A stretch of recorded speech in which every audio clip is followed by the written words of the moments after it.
అక్రమంగా మేము బెదిరించి టిప్పర్ నాపి అని అన్నాడు. అదంతా కూడా అధికారుల సమక్షంలో అధికారులు చేసినదే. ఇప్పుడు భారతదేశ పౌరునిగా, ఆదోని పౌరునిగా అక్రమంగా రవాణా జరుగుతున్నటువంటి సందర్భంలో దాన్ని పోలీసులు దృష్టికి తీసుకెళ్లి, లేకపోతే రెవెన్యూ యంత్రాంగం దృష్టికి తీసుకెళ్లి వాళ్ళ ద్వారా ఆపే హక్కు ఏ పౌరునికైనా ఉంది. దాన్ని కాదడానికి ఎవరి చేత కాదు. కాబట్టి అదే పనిని మేము చేశాం. ఎమ్మెల్యేలు దీని విషయంలో, అక్రమ రవాణా విషయంలో కావచ్చు, అవినీతి విషయంలో కావచ్చు, కఠినంగా వ్యవహరిస్తున్నారు. దాన్ని మేము ఇంప్లిమెంట్ చేస్తున్నాం. ఏదైతే చట్టం ఉందో ఆ చట్టాన్ని ఇంప్లిమెంట్ గత 3 నెలలుగా సంబంధిత రెవెన్యూ అధికారుల దృష్టికి, సంబంధిత పోలీస్ శాఖ దృష్టికి, సంబంధిత మండల అధికారుల దృష్టికి కూడా అక్రమంగా ఇసుక రవాణా జరుగుతుంది. అక్రమంగా ఇసుక రవాణా చేయడం వల్ల మనము ట్రాన్స్పోర్ట్ ధరతో మనము ప్రజలకు ఇసుక అందించాలి. ఈరోజు ఆదిన పట్టణంలో 11,000, 13,000, 14,000కు ఇసుక అందేటువంటి సందర్భం ఉంది. మనం రవాణా ఖర్చు చేసుకుంటే అంతా కలుపుకుంటే 7,000కు లేకపోతే 6,000కు మనకు ఇసుక అందాల్సినటువంటి సందర్భం ఉంది. అయితే ఈ మాఫియాని నడుపుతున్నది ఎవరు? ఆ మాఫియాని ఆపడం కోసమే భారతీయ జనతా పార్టీ ఈ పోరాటం చేస్తుంది. ఇది ఇంతటితో ఈ రోజుతో ఆగదు. ప్రభుత్వ యంత్రాంగం మీద ఒత్తిడి చేసి, ప్రభుత్వ యంత్రాంగం మీద పని చేయించి ఇసుక రవాణాను, అక్రమ రవాణా ఏదైతే ఉందో, ఈ మాఫియా ఏదైతే ఉన్నారో వాళ్లను నిలువరించేందుకే భారతీయ జనతా పార్టీ సైనికులందరూ కూడా పనిచేస్తూనే ఉంటామని ఈ సందర్భంగా ఘంటాపథంగా నేను తెలియజేస్తున్నా. ఇంట్లో చెప్తూ మేము డబ్బులు వసూలు చేశాం, మేము అక్రమంగా డబ్బులు వసూలు చేశామని ఆ మీడియాలో అయితే ఆయన ఎక్కడిక చెప్పలేదు, కానీ కొంతమంది దాన్ని ప్రచారం చేశారు. బీజేపీ ఏ కార్యకర్త అయినా ₹1 తీసుకున్నారని ఇసుక మాఫియా విషయంలో నిరూపిస్తే, ఆధారాలతో నిరూపిస్తే నేను రాజకీయాన్ని ఇప్పుడే వదిలేస్తా. అంత ధైర్యం ఎవరైనా, మేము చేసే సాహసం ఏము. ఒక సిద్ధాంతమైనటువంటి పార్టీలో మేము అంచెలంచెలుగా ఎదుగుతూ వచ్చాము. ఈరోజు భారతీయ జనతా పార్టీ ఆదిన అసెంబ్లీలో ఎదుగుతుందన్నటువంటి అయిష్టంతో, ద్వేషంతో భారతీయ జనతా పార్టీ కార్యకర్తల మీద ఈరోజు అవినీతి మరకలు, అవినీతి ఆరోపణలు చేస్తే తగదని 60-40 బ్యాచ్ ని హెచ్చరిస్తున్నా. ఈరోజు దీనంతా ఈ ఇసుక మాఫియా ఏదైతే జరుగుతుందో ఆ ఇసుక మాఫియా బ్యాచ్ వెనుక కూడా ఈరోజు 60-40 బ్యాచ్ ఉండి నడుపుతుందని ఈ సందర్భంగా తెలియజేస్తున్నా. ఏదైతే 60-40 ఏదైతే బ్యాచ్ ఉందో ఈరోజు ప్రజలకు అందాల్సినటువంటి సరసమైన ధరకు ఇసుకను అందకుండా చేస్తున్నారు. అదే ఇసుక ప్రజలకు తక్కువ ధరకు అందాలనేటువంటి సంకల్పంతో నేను చేస్తున్నాం. పోతే గత వైసీపీ పాలనలో ఇసుక దోపిడీ జరిగే విషయం మనందరికి తెలుసు. గత వైసీపీ ప్రభుత్వంలో ఇసుక ఒక టిప్పర్ కొనాలంటే 20,000 రూపాయలు పెట్టిన సందర్భాలు కూడా ఉన్నాయి. అయితే మన ప్రభుత్వం తక్కువ ధరకు ప్రభుత్వం ఇసుకను అందించాలనుకున్నప్పుడు మేము ఒక ప్రభుత్వం అందించాల్సినటువంటి ఇసుక ధరలను తక్కువ అందించాల్సినటువంటి బాధ్యత కూడా మా మీద ఉంది. అందుకే పలుసార్లు ప్రభుత్వ అధికారులకు తీసుకెళ్ళాం. నిజం, ప్రభుత్వ అధికారుల దృష్టికి తీసుకెళ్లి వాళ్ళ ద్వారానే మేము ఇదంతా పని చేపిస్తున్నాం. ఇది చేయాల్సింది ప్రభుత్వమే. ఈరోజు మనం చూస్తున్నాం, అంతా స్టాఫ్ కూడా లేరు. ఈరోజు అక్రమ రవాణా అంతా కూడా రాత్రిపూటే జరుగుతుంది. ఇసుక అక్రమ రవాణా రాత్రిపూట జరుగుతుంది. అసలు రాత్రి మనం ఎంత పోలీసు అధికారులు తీసుకెళ్ళినా, ఎంత రెవెన్యూ అధికారులు తీసుకెళ్ళినా తగినటువంటి స్టాఫ్ లేదు. ఈరోజు ఆదోని తహసీల్దార్ ఆఫీస్ లో 32 మంది విఆర్ఓలు ఉంటే వాళ్ళు మళ్ళీ సబ్ కలెక్టర్ ఆఫీస్ 4 తీసుకున్నారు. పని చేయడానికి స్టాఫే లేదు. ఆ స్టాఫ్ తో ఉన్న స్టాఫ్ తో మనం వాళ్ళ దృష్టికి తీసుకెళ్లి ఎప్పటికప్పుడు అక్రమంగా ఏదైతే రెచ్చిపోతున్నటువంటి మాఫియాకు అడ్డుకట్టలు వేసేటువంటి ప్రయత్నం ఈరోజు భారతీయ జనతా పార్టీ చేస్తుంది. మేము ఎక్కడ కూడా తప్పు చేయలేదు, చేయాల్సిన అవసరం లేదు. కాబట్టి మీడియా మిత్రులకు ఒకటే తెలియజేస్తున్నాం, ఎక్కడ కూడా భారతీయ జనతా పార్టీ ₹1 తీసుకున్నట్లు ఇసుక రవాణా, అక్రమ రవాణా మాఫియాలో నిరూపిస్తే ఛాలెంజ్ అని నేను ఇస్తున్నాను. ఎందుకంటే ఈరోజు మా మీద అవినీతి ఆరోపణలు చేయడానికి ఏ పనిగా ఈరోజు ఈ 60-40 బ్యాచ్ పనిచేస్తుంది. కాబట్టి దీంట్లో క్లారిటీ ఇస్తున్నాం. ఎక్కడా కూడా ₹1 వసూలు చేసే ప్రసక్తే లేదు. బీజేపీ కార్యకర్తలు మేము ఏదైతే ఇసుక సరసమైనటువంటి ధరకు అందించాలనుకుంటాం, అది అందించి తీరుతాం. ఇక రవాణా ఖర్చులతో పాటు కొంచెం ఖర్చులతో అందించాలి. కానీ ఈరోజు వీళ్ళు చేసినటువంటి దందాని ఆపాలి అనేటువంటి ప్రయత్నమే భారతీయ జనతా పార్టీ చేస్తుంది. అదేవిధంగా ఈరోజు ఇంకో క్వశ్చన్, ఇంకో ప్రశ్న మనకు వస్తుంది. ఎందుకంటే ఈరోజు రాత్రి సమయాల్లో ఇసుక అసలు రవాణా చేయడానికే వీల్లేదు. అసలు ఈరోజు ఇసుక పాలసీలో ఉదయం 6 గంటలకు ఇసుక స్లాట్ బుక్ చేస్తే సాయంత్రం 4 గంటలకు క్లోజ్ అవుతుంది. 6 గంటల వరకే గమ్యస్థానాలకు చేరాలా. రాత్రిపూట ఎట్లా వేస్తుంది, ఎట్లా రవాణా జరుగుతుంది? అది అక్రమ రవాణా కదా. 6 గంటల తర్వాత తిరిగే ప్రతి లారీ, ప్రతి టిప్పర్ కూడా అక్రమ రవాణా. ఎందుకంటే వాళ్ళ దగ్గర మొన్న ఆపిన టిప్పర్ దగ్గర అయితే అసలు శాండ్ సంబంధించినటువంటి రిసిప్టే లేదు, ఆ లారీల్లో జీపీఆర్ఎస్ఏ లేదు. జీపీఆర్ఎస్ లేకుండా, శాండ్ రిసిప్ట్ లేకుండా ఉంటే అది సక్రమైన రవాణా కాదు కదా. అధికారులకు మేము ఫిర్యాదు చేశాము, అధికారుల ద్వారానే మేము స్టేషన్లో పెట్టించడం జరిగింది. అయితే ఇంక పైపెచ్చు ఆదోనిలో ఉన్నంత ఇసుక డంపులు ఎక్కడ లేవు రాష్ట్రంలో. ఈరోజు ఇసుక డంపుల పేరుతో ప్రజలను దోచుకుంటున్నారు. నాణ్యమైనటువంటి ధరకు అందించాల్సినటువంటి ఇసుకను ఈరోజు డంపులు ఎక్కడంటే అక్కడ వేసి ఈరోజు ఆదోనిలో ఎక్కడంటే అక్కడ ఈ యొక్క అక్రమంగా వసూలు ఎక్కువ చేస్తున్నారు. తర్వాత మేము అదే డబ్బులు అడిగామని నిరూపిస్తే ఎప్పటికైనా నేను ఇంకా రాజకీయ సన్యాసం నేను తీసుకుంటా. ఇసుక అక్రమంగా రవాణా చేసే దాంట్లో ఈరోజు అలాంటి ప్రశ్నే రాదు. నేను పూర్తి చేస్తాను. నేను పూర్తి చేసిన తర్వాత మీరు మళ్ళీ అడుగుతారు. అదేవిధంగా ఈ సందర్భంగా కూడా నేను ఒకటే అధికారులు కోరుతున్నా. మేము గత 2 సంవత్సరాలుగా భారతీయ జనతా పార్టీ నాయకులు, భారతీయ జనతా పార్టీ సైనికులు కూడా ప్రభుత్వ అధికారుల దృష్టికి తీసుకెళ్తున్నాము. వాళ్లకు వీలైనంత వరకు స్పందించి వాళ్ళు అరికట్టేందుకు ప్రయత్నం చేస్తున్నారు. అయితే వాళ్ళకున్నటువంటి యంత్రాంగము సరిపోకపోవడం వల్ల ఒక పౌరులుగా మేమంతా కూడా వాళ్ళకి సపోర్ట్ గా నిలుస్తున్నాం. కాబట్టి అదేవిధంగా ఏదైతే ఇక అధికారులకు ఒకటే, పోలీసులకు, రెవెన్యూ అధికారులకు ఈ task force, sand task force అని ప్రతి మండలంలో కూడా ఉంటుంది. తహసీల్దారు, సంబంధించిన స్టేషన్ హౌస్ ఆఫీసర్లు, అదేవిధంగా ఆ లిమిట్స్కి వచ్చే ఎంపీడీఓలను కలిపి టాస్క్ ఫోర్స్ ఉంటుంది. టాస్క్ ఫోర్స్ సరిగ్గా పనిచేయకపోవడమే వల్లనే ఇదంతా కూడా ఈ సమస్య అంతా క్రియేట్ అవుతుంది. కాబట్టి జిల్లా గౌరవ కలెక్టర్ గారిని భారతీయ జనతా పార్టీ ఒకటే డిమాండ్ చేస్తుంది, ఇసుక పాలసీ విషయంలో ప్రతి మండలంలో కూడా టాస్క్ ఫోర్స్ ఖచ్చితంగా పనిచేయాలని జిల్లా కలెక్టర్ని కోరుతున్నాము. అదేవిధంగా ఆదోని చుట్టుపక్కల కూడా రాత్రి 6 అయితే ఇసుక టిప్పర్లు అక్రమంగా వచ్చే వాటిని నిలుపుదల చేసేందుకు, అరికట్టేందుకు కూడా చెక్ పోస్టులను ఏర్పాటు చేయాలని జిల్లా ఎస్పీ గారిని కూడా స్పష్టంగా డిమాండ్ చేస్తున్నాము. ఎందుకంటే ఈరోజు చెక్ పోస్టులు ఏర్పాటు చేయాలి. చెక్ పోస్టులు ఏర్పాటు చేయకపోవడం నుంచి గల అక్రమైనటువంటి ఇసుక, అదేవిధంగా ఇసుక మాఫియా ఈరోజు రెచ్చిపోతుంది. కాబట్టి ఖచ్చితంగా చెక్ పోస్టులను ఏర్పాటు చేయాలని మేమంతా కూడా డిమాండ్ చేస్తున్నాము. కాబట్టి ఈ విషయంలో భారతీయ జనతా పార్టీ స్పష్టంగా ఇక ముందు కూడా అధికారులకు ఫిర్యాదు చేసి అక్రమంగా ఏవైతే ఇసుక టిప్పర్లు పోతాయో, అక్రమంగా ఏవైతే ట్రాక్టర్లు పోతాయో వాటన్నిటిని కూడా ఆపు తీరుతాం, ఆపాల్సిందే. కాబట్టి మేము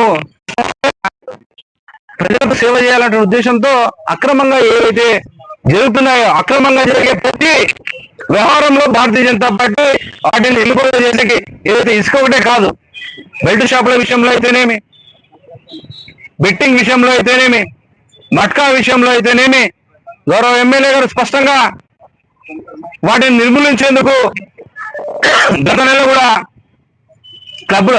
పేకట క్లబ్ల విషయంలో అయితేనేమి జిల్లా ఎస్పీ గారికి లేఖ కూడా రాయడం జరిగింది. కాబట్టి ఏవైతే మాఫియాలు ఉన్నాయో వాటన్నిటిని కూడా అరికెట్టేందుకు ప్రతి భారతీయ జనతా పార్టీ సైనికులుగా పనిచేస్తామని ఈ సందర్భంగా నేను తెలియజేస్తున్నాను. పాడైపోయినాయి హెవీ లోడ్లతో లారీలలో ఇసుక రావడం వల్ల ఎంత మోతాదులో అయితే లారీల్లో టిప్పర్లో వేసుకోపోవాలో అంతకన్నా ఎక్కువ వేసుకోపోవడం వల్ల ఆ ఊళ్ళో ఉన్నటువంటి ప్రతి రోడ్డు సర్వనాశనం కావడానికి కారణం. ముందు కూడా ఇట్లాంటి లారీలు వస్తే మీరు ఖచ్చితంగా పట్టుకుంటారా? ఖచ్చితంగా ప్రభుత్వ యంత్రాంగం దృష్టికెళ్ళి ఏదైతే శాండ్ టాస్క్ ఫోర్స్ అధికారులు ఉన్నారో వాళ్ళ దృష్టికి తీసుకెళ్లి వాళ్ళ ద్వారానే మేము చేయిస్తాము. గతంలో చేసామదే, ఇప్పుడు కూడా అదే చేస్తాం. ఎమ్మెల్యేని కలవాలని చెప్పి ఫోన్ కాల్ ఆడియోలో వినబడింది. అంటే ఎందుకోసం ఎమ్మెల్యేని కలవాలని మీరు ఆదేశించారు? నేను ఎమ్మెల్యేని కలవాలని నేను చెప్పలేదు. ఆయన పలుసార్లు ఎమ్మెల్యే గారితో నేను మాట్లాడుకుంటాను, మాట్లాడుకోండి. స్పష్టంగా ఎమ్మెల్యే గారు అక్రమ రవాణా కావచ్చు, అవినీతి కావచ్చు, దానికి వ్యతిరేకంగానే ఉన్నారు. దాన్ని ఎప్పటికప్పుడు ప్రశ్నిస్తున్నారు. నేను మాట్లాడతాను, మాట్లాడుకోండి. ఆ వచ్చినటువంటి ఆడియో దాంట్లో కట్ చేసి పెట్టారు. నేను మాట్లాడింది ఎమ్మెల్యే, ఆయన మాట్లాడిన మాటలు లేవు. ఎమ్మెల్యే గారితో మాట్లాడుకోండి, వచ్చి మాట్లాడుకోండి అన్నాను. ఆయన మాట్లాడతాను అన్నప్పుడు నేను వద్దంటానా? నాకు అధికారులు ఉన్నాయా? ఎమ్మెల్యే గారితో నేరుగా మాట్లాడడానికి అసెంబ్లీలో ఉన్నటువంటి ప్రతి పౌరునికి హక్కు ఉంది. నేను ఎందుకు వద్దంటాను? నుంచే చేపిస్తున్నారని చెప్పి మీరు అన్న ప్రభుత్వం మీదే ఉంది పైనుంచి కింద వరకు. అయితే ఇప్పుడు మీరు వాళ్ళని ట్రేస్ చేయడం అదే ప్రయత్నంలో అన్న, ఇదంతా కూడా భారతీయ జనతా పార్టీ కుటుంబము ఆ ప్రయత్నంలోనే ఆ యొక్క అక్రమ రవాణాన్ని అరికట్టడం కోసమే ఆ ప్రయత్నంలోనే మా కుటుంబం అంతా కూడా పనిచేస్తుంది. అంటే ఓన్లీ టీడీపీ, గతంలో టీడీపీ ప్రభుత్వం, ఆ తర్వాత వైసీపీ ఇప్పుడు మాత్రం మీరు ఎందుకు ఇవన్నీ ఆపుతున్నారు, ఎందుకు చేస్తున్నారు? భారతీయ జనతా పార్టీ సిద్ధాంతం స్పష్టంగా ఉంది. అవినీతికి, అక్రమ రవాణాకి వ్యతిరేకంగా మేము పనిచేస్తాం. దీని కోసం ఎంతవరకైనా తెగిస్తాం. అంటే ఒక ట్రిప్పర్ ట్రాక్టర్ యజమానికి మహా అయితే ఒక ట్రిప్పర్ దోలితే మహా అంటే 1000 రూపాయలు మిగులుతుంది. ఆ 1000 రూపాయల్లో అంటే అత్యంత అవినీతి జరుగుతుంది అంటారా? అంటే ఒక వంక నుండి ఒక ట్రిప్పర్ వేసుకొని వెళితే మహా అంటే ఒక 500 రూపాయలు మిగులుతుంది. మేము ఏదైతే చెప్తున్నామో అవన్నీ కూడా ప్రభుత్వ నిబంధనలకు అనుగుణంగా జరగాలనే ఒకప్పుడు స్పందిస్తారు, ఒకప్పుడు స్పందించారు. ఇవన్నీ కూడా మనం కళ్ళ కట్టినట్లు చూస్తున్నాం. నేను దానికోసం మళ్ళీ ప్రత్యేకంగా చెప్పాల్సిన అవసరం లేదు. కూటమిలో జనసేన ఉంది, టీడీపీ ఉంది. అంటే రెండు పార్టీల మీద రాలేని ఆరోపణ కేవలం బీజేపీ మీద వస్తుందంటే కారణం ఏంటంటే అదేనా? అవినీతిని, అక్రమాలను మేము ఆపుతున్నాం కదా, మా మీద ఆరోపణలు మరకలేస్తున్నారు. కూటమి నాయకులు అవినీతి చేస్తున్నారు. అయితే నేను మరకలేస్తున్నారు అవినీతి ఆరోపణలు. ఎవరైతే అక్రమ వ్యవహారం చేస్తున్నాడో, ఎవరైతే మాఫియా చేస్తున్నాడో వాడు నచ్చక గిట్టక మరకలేస్తున్నారు మా మీద. నేనేమంటే స్పష్టంగా ఒకటే నేను అనడము, నిరూపించమని చెప్పండి ఎవరైనా కానీ. స్పష్టమైనటువంటి నా డిమాండ్ నిరూపణ చేయమని చెప్పండి ఎవరైనా కానీ. ఎక్కడ కూడా నిరూపణ చేస్తే నేను చెప్తున్నా కదా, నేను రాజకీయాలు తప్పుకుంటా. నేను గత 20 సంవత్సరాలుగా రాజకీయాలు చేస్తున్నా. భారతీయ జనతా పార్టీ ఒక గొడుగు కింద ప్రజల పక్షాన ప్రజలకు సంక్షేమ పథకాలు అందాలనే ఉద్దేశంతోనే మేము పనిచేస్తున్నాం. లేకపోతే ఇసుక టిప్పర్ల డ్రైవర్ల దగ్గరనో, ట్రాక్టర్ల డ్రైవర్ల దగ్గరనో, వాళ్ళ ఓనర్ల దగ్గరనో డబ్బులు డిమాండ్ చేసినాము అని నిన్నటి నుంచి వార్తలు వస్తా ఉన్నాయి. ఇది చాలా బాధాకరమైన విషయం. ట్రాక్టర్లు అయినా సరే, టిప్పర్లు అయినా సరే, అక్రమ ఇసుక రవాణా చేసేటువంటి వాహనాలను మాత్రము గత 2 నెలల నుంచి మనము సంబంధిత అధికారులకు ఫిర్యాదు చేస్తూ వస్తున్నాం. గౌరవ శాసనసభ్యులు డాక్టర్ పార్థసారథి గారు మాకు సూచించింది ఏంటంటే, భారతీయ జనతా పార్టీ కార్యకర్తలు ఆదోనిలో ఎలాంటి అక్రమాలు, అవినీతులు జరగకుండా చూడండి అని ఆయన స్పష్టంగా చెప్పినారు. మేము ఆ పనిలో పడినాము. ఆయన చెప్పిన ఆదేశాలను పాటిస్తున్నాం. అవినీతి జరగకుండా చెప్పిన విషయంలోనే సార్ చెప్పిన మాట ఇంకొకటి ఉంది. ఏంటి? ఈ అక్రమ ఇసుక రవాణా అనేటువంటి ఒక మాఫియా కూకటి వేళ్లతో సహా పాతుకుపోయింది. అది అందరికీ తెలిసిన విషయం. వీళ్ళు త్వరగా మారరు. అందుకని ఫస్ట్ ఒకసారి చెప్పి చూడండి, అడగండి, చేయొద్దు అని వార్నింగ్ ఇచ్చి వదిలేయండి అన్నారు. 2 నెలల కిందటి నుంచి చేసింది అదే. మీరు నా ఫేస్బుక్ ద్వారా కానీ లేకపోతే నా వీడియోల ద్వారా కానీ మీరు చూసి ఉంటారు. ఆపినాము, అడిగినాము, చేయొద్దని రిక్వెస్ట్ చేసి పంపించినాము. ఎక్కడ కూడా పోలీస్ స్టేషన్లో కానీ ఎక్కడ తీసుకెళ్ళాం. రెండోసారి కూడా కనపడిన వాళ్ళను మాత్రము పోలీస్ స్టేషన్లో సంబంధిత ఎంఆర్ఓ ఆఫీస్కి, మైనింగ్ డిపార్ట్మెంట్ వాళ్ళకి ఫిర్యాదు చేసినాం. అయినా కూడా ఆగట్లా. అందుకనే అదే పనిగా ఆపాల్సి వస్తుంది, అడగాల్సి వస్తుంది. సంబంధిత ఆర్ఐ ద్వారా, సంబంధిత పోలీస్ స్టేషన్లోని అధికారుల ద్వారా ఆపి వాటిని పోలీస్ స్టేషన్లలో అప్పచెప్పినాము, లేదా తహసీల్దార్ కార్యాలయం కూడా 1, 2 అంతకుముందు అప్పచెప్పినాము. ఎక్కడా కూడా వాటిని పక్కకు తీసుకెళ్లడము, లాలూచీ పడ్డము, వాళ్ళ ఓనర్లతో మాట్లాడడము, డబ్బులు తేండి అని డిమాండ్ చేయడము, లంచాలు ఇవ్వండి అని అడగడము ఎలాంటివి లేవు. మేము అందుకే నిన్నటి నుంచి వైరల్ అవుతున్నటువంటి ఈ విషయాల మీద ప్రజలందరికీ తెలియాలన్న ఉద్దేశంతో ఈరోజు ప్రెస్ మీట్ ఏర్పాటు చేయడం జరిగింది. మేము నిక్కచ్చిగా సూటిగా ఎలాంటి అవినీతి చేయలేదు కాబట్టి మీ అందరితో కూడా ధైర్యంగా మాట్లాడే శక్తి మాకుంది. 720 రూపాయలు ఒక చలానా, ఒక టిప్పర్ సంబంధించినటువంటి చలానా మీరు అందరికీ తెలుసు. స్లాట్ బుకింగ్ చేసుకోవాలా, 720 రూపాయలు. ప్రభుత్వం ఏం చెప్పింది? కూటమి ప్రభుత్వము గౌరవనీయ చంద్రబాబు నాయుడు ఒకటే చెప్తున్నాడు, ప్రజలందరికీ ఉచిత ఇసుక అందాలా, దాని తాలూకు కొంత రుసుము చెల్లించాల్సి వస్తుంది. టిప్పర్ ఇసుక 720 రూపాయలు ఆన్లైన్లో స్లాట్ బుకింగ్ ద్వారా తీసుకొని ఉదయం 6 నుంచి సాయంత్రం 6 వరకు పర్మిషన్ ఉంటుంది, పోవాలా, తీసుకోవాలా. GPS ఆధారిత వెహికల్స్ మాత్రమే వాడాలా. ఉచిత ఇసుక అనేటువంటి ఒక బ్యానర్ తగిలించాలి. దానికి లొకేషన్ ఎక్కడైతే అన్లోడ్ చేయాల్సిన లొకేషన్ ఉందో ఆ అన్లోడ్ చేయాల్సిన లొకేషన్లోనే అన్లోడ్ చేయాలి. అందుకే GPS వాడేది. కానీ అన్లోడ్ చేయాల్సిన లొకేషన్లు కాకుండా వేరే లొకేషన్లో డంపింగ్ జరుగుతుంది. ఇదంతా అక్రమంగా తరలిస్తున్నారు. అసలు నిజంగా ఇసుక పాలసీకి సంబంధించినటువంటి జీవో ఇది, జీవో నెంబర్ 43. ఈ జీవోలో స్పష్టంగా ప్రభుత్వం చెప్పింది ఇసుక పాలసీకి సంబంధించి. ఏమని చెప్పింది? డంపులు అనేది నిషిద్ధము. ఎక్కడైనా కన్స్ట్రక్షన్ జరుగుతున్నటువంటి ఇండ్లు లేకపోతే బిల్డింగ్స్ ఉంటాయో వాటికి ఎంత మోతాదు అవసరమో అంతనే పెట్టుకోవాలి. ఎక్స్ట్రా డంపింగ్ అనే దానికి ఎటువంటి పరిస్థితుల్లో అనుమతి లేదు అని స్పష్టంగా శాండ్ పాలసీ మనకు చెప్తాను. అయినప్పటికీ ఇందాక మీరేదో అడిగినారు 60-40కి సంబంధించినటువంటి వ్యక్తులు ఎవరని. మాకు ఎలాంటి మొహమాటం లేదు. టీడీపీ పార్టీకి సంబంధించినటువంటి కొంతమంది వ్యక్తులు నడుపుతున్నారు. మేము ఆపినాము కూడా, మీరు అందరూ వచ్చినారు ఆ రోజు. ఆపినాము. ఇందాకే చెప్పినా, కొన్ని చూసి చూడనట్టు వదిలినాము. స్టార్టింగ్లో మారండి అని చెప్పినాము అని అడిగినా. టీడీపీ పార్టీకి సంబంధించిన వాళ్ళు కూడా నడుపుతున్నారు. మాకేమో దాంట్లో అనుమానం ఏముంది? కాదా? నిరూపిస్తారా? మేము నిరూపించినాము, వీడియోలు కూడా బయట పెట్టినాము ఖచ్చితంగా. కాబట్టి నేను పలుమార్లు అన్నాను, కూటమిలో కూడా కొంతమంది అక్రమార్కులు ఉన్నారు. కూటమి పార్టీలో ఏమి మంచోళ్ళు ఉన్నారని నేను చెప్పేదానికి లేదు. ఉన్నారు, అక్రమార్కులు ఉన్నారు, అక్రమార్కులు చేస్తారు. వాళ్ళు మనుషులే, కొన్ని అక్రమార్కులు చేయాలన్నటువంటి ఆలోచనలు వస్తాయి. బీజేపీ పార్టీలో కూడా ఒకరిద్దరు చేసిన సందర్భాలు ఉన్నాయి. పార్థసారథి గారు పిలిచి వార్నింగ్ ఇచ్చి మాన్పించేసినారు, వద్దని చెప్పినారు. ఆయన ఇంకొక మాట అన్నారు, భారతీయ జనతా పార్టీ కార్యకర్తలు అర్ధాకలితో బతుకుదాం, అవసరమైతే అర్ధాకలితో బతుకుదాము, అవినీతి మాత్రం చేయొద్దు అని ఆయన చాలాసార్లు కార్యకర్తల ఇంటర్నల్ సమావేశాల్లో చెప్పినారు. కాబట్టి మేము ఆయన మాటలను గౌరవిస్తున్నాము. ఎట్టి పరిస్థితుల్లో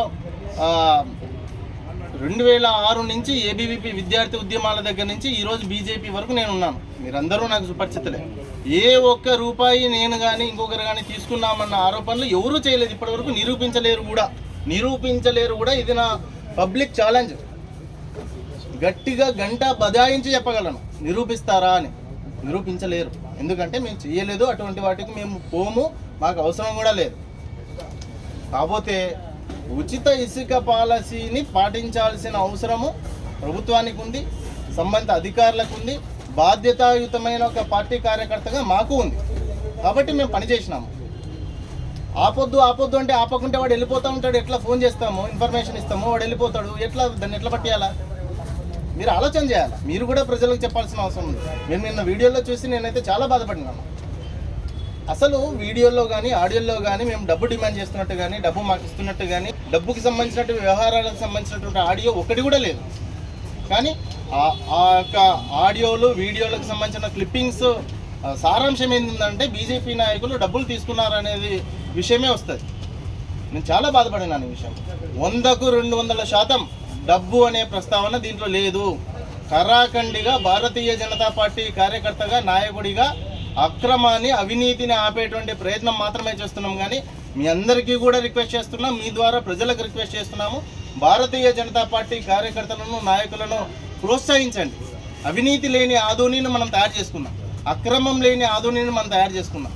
ఎవరైతే అక్రమాలు, అవినీతులు చేస్తున్నారో వాళ్ళకు కూడా చేతులు జోడించి చెప్తా ఉన్నాం. పలుమార్లు మేము చెప్పినాము ఆపండి అని, మీరు వినట్లేదు. దయచేసి మీరు కూడా ఇలాంటి అనవసరమైన అక్రమమైన పనులు చేయకండి. అది ఏ పార్టీ అయినా సరే, బీజేపీ అయినా, టీడీపీ అయినా, జనసేన అయినా, అవతల పార్టీ వైసీపీ అయినా సరే చేయకండి. అవసరం లేదు. చిన్న చితగా ఉపాధి హామీ సంబంధించినటువంటి పనులు ఏవో ఒకటి చేసుకొని బ్రతుకుతాం. మిమ్మల్ని బహిరంగంగా రిక్వెస్ట్ చేస్తూ ఉన్నాను, మీకు ఉపాధి దొరకకపోతే మా దగ్గరికి రండి, ఎమ్మెల్యే కార్యాలయానికి రండి. ఎమ్మెల్యే గారు ప్రతి ఆదోని ప్రజలకు అండగా ఉంటారు. ఒక రోజు లేటో, ఒక నెల లేటో, 2 నెలలు లేటో అయినా కూడా, సార్ మేము ఈ కార్యక్రమం చేస్తున్నాం, దీన్ని ఆపేస్తాము, మమ్మల్ని ఆదుకోండి అని చెప్పండి. సార్ ఏదో ఒక రకమైనటువంటి ఉపాధి మీకు చూపిస్తారు. కాబట్టి మేము రిక్వెస్ట్ చేస్తున్నాము, ఇలాంటి పనులు చేయకండి. చేసిన ప్రజలకు కూడా ఇంకొక విజ్ఞప్తి చేస్తున్నాం. ఏమని, మీ ఏరియాలో, మీ ఇంటి పక్కన, మీ కాలనీలో, మీరు పోయే రోడ్డులోనో ఎవడైనా అక్రమంగా ఇసుక నిల్వలు చేస్తే సంబంధిత అధికారులకు సమాచారం ఇవ్వండి, లేదా భారతీయ జనతా పార్టీ కార్యకర్తలకు మాకు ఇవ్వండి. మేము వస్తాం, మేము మాట్లాడతాం, మీ పేర్లు అవసరమైతే గోప్యంగా పెడతాం. మీకు ఇబ్బంది అనిపిస్తే వాటిని మేము చూసుకుంటాం, సంబంధిత అధికారుల ద్వారా రెస్పాండ్ అయ్యేలాగా చూస్తాం. అంతేకాదు, ఆదోనిలో 4 అక్రమ డంపులను మేము సీజ్ చేయించాం. ఇది మేము గర్వంగా చెప్పుకుంటాం, మేము సీజ్ చేయించినాం. మీరు ఏదన్నారా, టీడీపీ పేరు చెప్పేదానికి కూడా మొహమాటం ఏం లేదు. ఆయన టీడీపీ నాయకుడు అని చెప్పినాడు. ఎవరు? శ్రీకాంత్ చౌదరి